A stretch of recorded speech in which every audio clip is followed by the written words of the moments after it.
continuidade, agora eu convido o nosso patrocinador Oracle para um pitch de apresentação com o título Banco Invisível, Banco como Parte da Nossa Vida. Eu convido Eduardo Fará, que é Global Bank Architect e Master Principal Sale Consultant da Oracle. Eduardo, bom dia.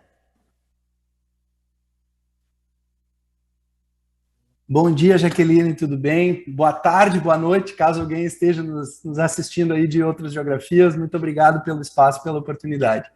Seja muito bem-vindo. Muito bem, pois como a Jaqueline estava dizendo, meu nome é Eduardo Fará, vim falar sobre o Banco Invisível, o banco como parte da nossa vida. Para vocês conhecerem um pouquinho quem sou eu, trabalho há 26 anos já na área de TI, sou formado pela PUC do Rio Grande do Sul, mas hoje dentro da Oracle eu faço parte de um grupo global que está relacionado a temas realizados a Open Banking, API Banking, Open Finance e, claro, todas as questões de inovação que trazem sentido aí para a nossa vida como futuro dos serviços financeiros, né? Antes disso, trabalhei em telco também, trabalhei em retail, então tenho uma experiência bastante interessante aí nesse contexto dentro de outros mercados, e por isso sou uma das pessoas que vim fazer essa apresentação para vocês hoje sobre o Banco Invisível. Mas como não viemos falar de mim, viemos falar do que realmente é o Banco Invisível e o que nós estamos trabalhando para fazer isso. Banco Invisível não é um conceito novo. Ele é um conceito que já existe há um certo tempo, né? Todo mundo que tem alguma experiência em andar de Uber, por exemplo, você sabe que esse ingresso no Uber, essa entrada, movimentação de um lugar para outro e o pagamento totalmente sem nenhuma fricção é o que realmente traz por trás daquele que seria o conceito de banco invisível. E a gente tem a compreensão, a gente tem o entendimento de que isso cada vez mais vai nos proporcionar experiências não, assim, sem essa ficção com o passar do tempo. E aí a gente traz o ano de 2030 como um exemplo, né? Onde basicamente aí a gente não vai ver mais enormes equipes de atendimento ao cliente dentro de um banco. E a razão por isso é porque essas equipes, na prática, elas são equipes especialistas. Elas são equipes que estão orientadas ao contexto do cliente. A gente não precisa ser muito grande, porque ela tem uso intenso de tecnologia, e esse uso intenso de tecnologia, a gente até escutou aí alguns minutos no painel anterior, né? A riqueza de informação que a gente vê em outras indústrias. Isso faz com que processos que hoje nós fazemos com coisas simples, como um processo de onboarding de um banco digital ou de uma conta digital, esses processos complexos de empréstimo, seja possível ser orientados a dados, seja possível consultar a informação de utilities, consultar a informação de telcos, consultar a informação dos credit bureaus, e efetivamente fazer com que esses processos de onboarding, que hoje são complexos e que possuem muitas tarefas manuais, sejam feitas de maneira muito mais automatizada e totalmente baseada em dados. A gente vê também questões que as agências já não existem como antes, porque elas são substituídas por pontos de atendimento onde os serviços vão ser bem exclusivos para esse cliente, né? E se a gente pensar assim, o que a pandemia, uma das coisas que a pandemia nos trouxe é essa virtualidade. Esse work from home, ele também virou agora um modelo de work from anywhere. A gente pode trabalhar de qualquer lugar. Então, a gente enxerga também que os gestores de relacionamento, muito possivelmente, vão ter a possibilidade, logo, alguns já fazem isso, mas essa possibilidade de se encontrar com o seu cliente em qualquer lugar e realmente fazer alguns desses processos de agência em qualquer lugar, em qualquer tipo de dispositivo.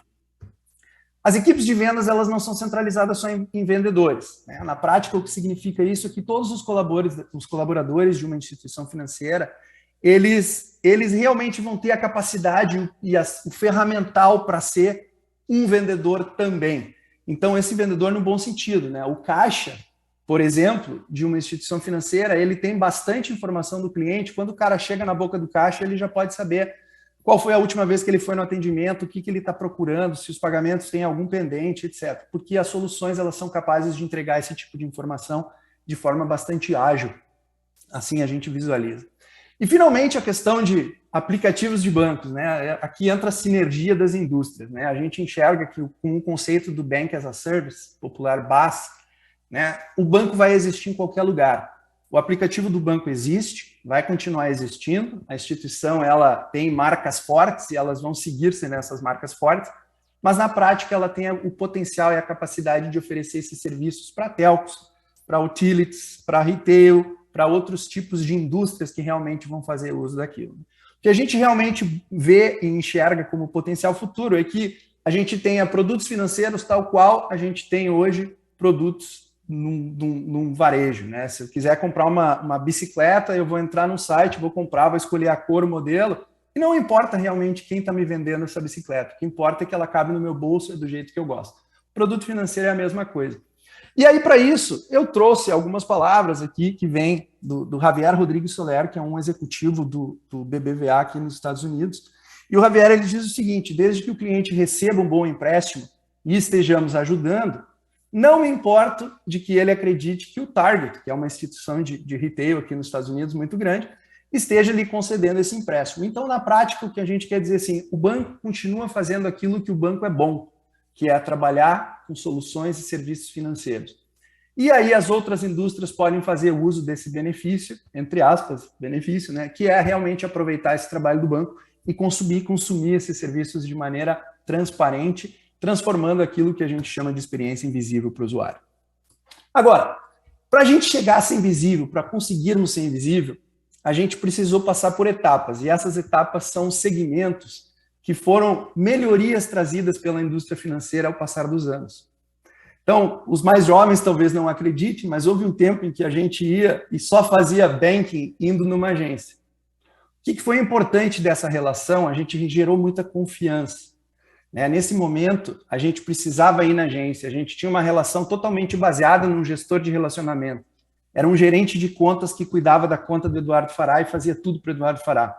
Era uma relação totalmente baseada num produto, porque ele dizia assim: Eduardo Fará, tu quer uma conta corrente, tu quer uma conta de poupança, tu quer um cartão de crédito. Tudo isso era realmente relacionado a essa relação que eu tinha com o meu executivo de contas. Então, essa confiança foi um aprendizado muito grande dentro daquele que foi o modelo do banco baseado no modelo linear. Aí evolucionamos para o modelo onde a gente diz o seguinte: agora eu tenho múltiplos canais. Nesses múltiplos canais eu começo a ter internet banking, mobile banking, tudo isso 20, 25, 30 anos atrás. Só que o que começamos a ganhar com esse modelo? Começou a ganhar preferência. Agora significa que eu prefiro trabalhar com o internet banking, talvez a minha filha prefira trabalhar com o mobile banking, talvez o meu filho, que é um pouquinho mais novo, prefere com o chatbot banking. Então a gente começou a ter opções de fazer um processo de banco relacionado no canal. Isso fez com que a gente tenha um modelo que seja mais baseado em processo, porque a nossa experiência ela precisa ser igual, ela precisa ser similar, pelo menos, em cada um desses canais onde a gente apresenta os produtos financeiros. Evoluímos para um próximo passo, onde chegou o famoso PSD2 ou, como consequência, o Open Banking, Open Finance, e aí, por que não dizer, Open Data. Modelos de ecossistema. Começamos a ver serviços onde as fintechs consumiam um dado do banco e mostrava exatamente essa mesma informação do banco, talvez agregando informação de outro. Caso muito popular de Open Banking, né? Então, aqui o que a gente viu foi uma relação aberta a canais. Começamos a ver as fintechs usando exatamente o que o banco usava e nos oferecendo soluções diferentes daquilo que nós estávamos acostumados. E aí os modelos passaram a ser baseados em clientes, ou seja, a minha informação tem que ser igual na fintech, absolutamente igual no banco, e eu preciso adquirir a confiança de antes, continuar usando isso da mesma forma, nesse formato onde as fintechs estão trazendo aquilo que a gente chamou de inovação. E aí, não menos importante, como etapa, o modelo de embedded finance. Ou seja, a gente começou a ver fintechs adquirindo outras fintechs, a gente começou a ver modelos corporativos, soluções de ERP interagindo com o core bancário, e todo esse processo de transição em relação nos fez com que víssemos um modelo baseado de relação de ecossistemas, ou seja, são soluções conversando com soluções, mas entregando todos os seus catálogos para que eles pudessem ser enxergáveis, entre aspas, um pelo outro. E aí trazendo jornadas, né, onde ao invés de, como antigamente, se eu precisasse comprar o carro, eu ia no dealer, decidia qual era o meu carro, daí pegava o financiamento no banco. Agora, existem soluções, existem aplicações que trazem essa jornada combinada e nos fazem um modelo com muito menor fricção aí para poder comprar o carro e ganhar um empréstimo. Então, trazemos o conceito de simplicidade. Com a combinação de todos esses fatores, chegamos àquilo que realmente a gente chama hoje como banco invisível, ou seja, o banco sendo parte da nossa vida, mesmo que indiretamente, mesmo que por trás das cortinas. E aí a gente vê a capacidade de muito machine learning atrás para estudar esses dados, ou como vimos no painel anterior, né? Ter a capacidade de receber dados de 10 anos de pagamento de utilities é algo super importante, porque você sabe que a pessoa é um bom pagador. Eventualmente ela pode ter tido um ou outro problema em relação a um determinado pagamento, mas esse histórico a credencia a ter muito mais informação, muito mais relevância de dar um crédito para essa pessoa do que somente, entre aspas, considerar aquilo que seria um crédito positivo para ela. Ela vai poder fazer operações em qualquer lugar, pagamento é feito de qualquer lugar, pode registrar eventos de vida para fazer opções de poupança, né? A gente vê aí algumas fintechs pelo mundo que estão fazendo coisas bem interessantes, tipo, você determina eventos da sua vida que você gostaria de guardar. Cada vez que eu comprar um café aqui no Starbucks, eu vou colocar $1 numa conta de poupança. Então, esses eventos, eles acabam registrando, fazendo transferências automaticamente, dando recomendações para que a minha vida financeira seja muito mais interessante a partir dessas recomendações do banco. E aí, basicamente, o que é o banco invisível? É um banco com conveniência. Ele é um banco totalmente agnóstico ao canal de atenção, ele pode funcionar de qualquer lugar, ele tem serviços que são entregues a esses diferentes canais de atenção, trazendo aquele conceito que a gente chama de opt-channel. É um optimum channel, eu vou usar aquilo que eu gosto mais, eu vou usar o meu dispositivo que eu prefiro ou o meu canal de atenção que eu acho mais relevante para o tipo de serviço que eu estou fazendo. Ele tem muita relação de marketplace, ele tem uso totalmente, extremamente intenso do ponto de vista de tecnologia, ele é baseado no conceito de super apps, ou seja, aquilo que a gente estava falando também em relação à sincronia ou sinergia entre as indústrias. A gente pode ter um cliente abrindo uma conta numa telco e, ao mesmo tempo, abrindo uma conta num banco. A Oracle, inclusive, tem um case no Japão, onde nós fizemos um processo de integração de uma sinergia de uma telco com um banco, e o sujeito comprava um celular, e o próprio número do celular virava o número de uma conta corrente para ele.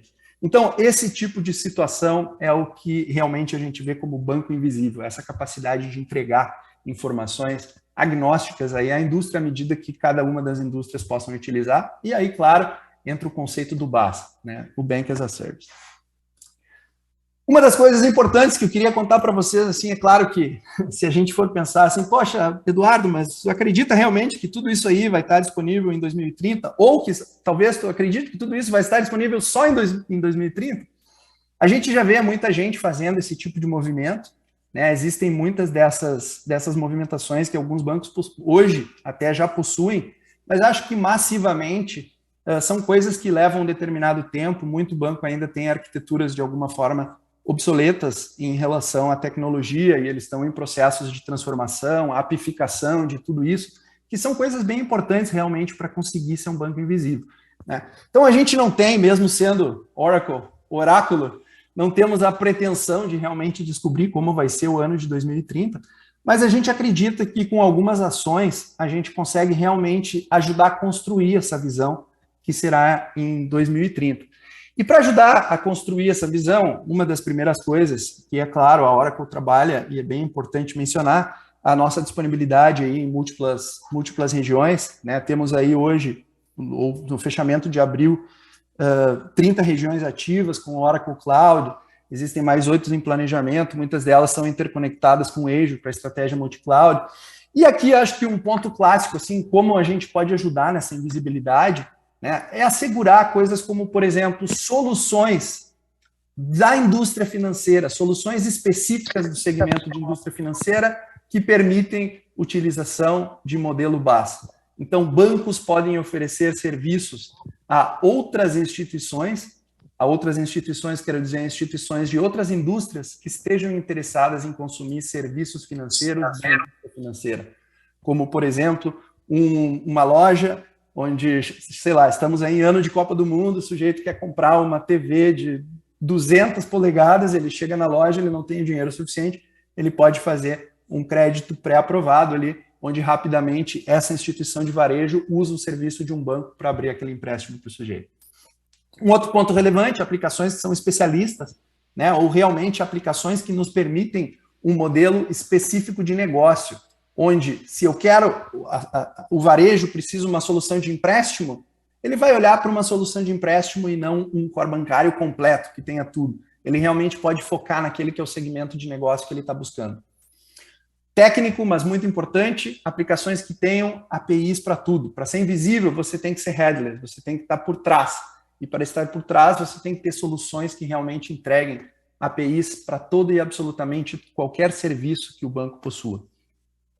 Como modelo de geração de nuvem aqui, algo muito importante, né? A Oracle é um dos principais players nesse ponto em relação à segurança, né? A gente tem muita expertise aí em trabalhar com aplicações enterprise, e aí é claro que a gente oferece aí um modelo de nuvem desenhado para aplicações enterprise de missão crítica, que tem um modelo de segurança em primeiro lugar. A gente aceita modelos de estratégia multi-cloud, obviamente aí não vou citar nomes, mas existem clientes brasileiros bem grandes aí que já estão utilizando a nossa estratégia multi-cloud junto com a Azure. E, claro, um modelo de deploy que é realmente bem flexível, assim, que permite crescimento, escalabilidade, elasticidade e realmente modelos que suportam volumetrias bastante amplas e grandes. Para concluir, soluções que sejam baseadas em eventos e modelos de microserviços. Uma das coisas únicas que a Oracle pode oferecer nessa invisibilidade é essa nossa capacidade, como somos muito grandes, a nossa capacidade de juntar linhas de negócio, line of business, e essas LOBs, cada uma delas trazer elementos que, quando começam a trabalhar juntos, oferecem serviços mais qualificados. Trazer um chatbot para a operação de financial services, trazer machine learning para financial services, trazer toda essa parte de apificação, modelos de Kubernetes, modelos de deploy bastante flexíveis e coisas dessa natureza. São coisas que a gente realmente dentro da Oracle consegue fazer porque consegue juntar essas áreas de negócio e melhorar serviços específicos dentro do setor financeiro. E por último, mas não menos importante, essa invisibilidade também é uma sugestão que se faça em modelos baseados em nuvem, né? Então aí a Oracle, claro, como uma aplicação enterprise com banco de dados em primeiro lugar em todos os lugares, é bem importante a gente dizer que existem modelos aí com Move to Cloud, onde a gente permite assim esse Bring Your Own License, traga suas próprias licenças de banco para a nossa nuvem e a gente auxilia dentro desse processo de migração para a nossa nuvem, para começar essa invisibilidade aí do ponto de vista de infraestrutura e tecnologia. Com isso eu deixo, meu muito obrigado, conheça um pouco mais sobre a gente ali nos vários, nas redes sociais aí que existem, blogs, oracle.com, Oracle Brasil, twitter.com, Oracle do Brasil, facebook.com, Oracle Brasil, youtube.com, Oracle do Brasil. Deixo aberto mais uma vez, QR Code aqui para quem quiser conectar via LinkedIn. Esse QR Code direciona vocês diretamente para a minha página, adiciona lá quem quiser conhecer um pouquinho mais, quem quiser interagir comigo, fique à vontade, estamos à ordem com isso. Jaqueline, devolvo para ti, creio que cheguei justo no meu tempo, verdade? Verdade, cronometrado, Eduardo, dá para ir para a Fórmula 1 agora, tá? Maravilha, muito bom. Muito obrigada. Infelizmente, a gente não tem tempo para perguntas, mas nós nos comprometemos a encaminhá-las ao Eduardo. Todas que forem feitas para o nosso staff serão enviadas ao Eduardo e a gente promete devolver assim que ele responder. Eduardo, muito obrigada. Excelente dia para você. Muito obrigado a vocês. Sucesso para todos no painel que está por começar aí. E muito obrigado, Jaqueline. Muito obrigado, equipe Cantarino, pela oportunidade. Sempre à disposição. Bom dia. Bom dia a todos.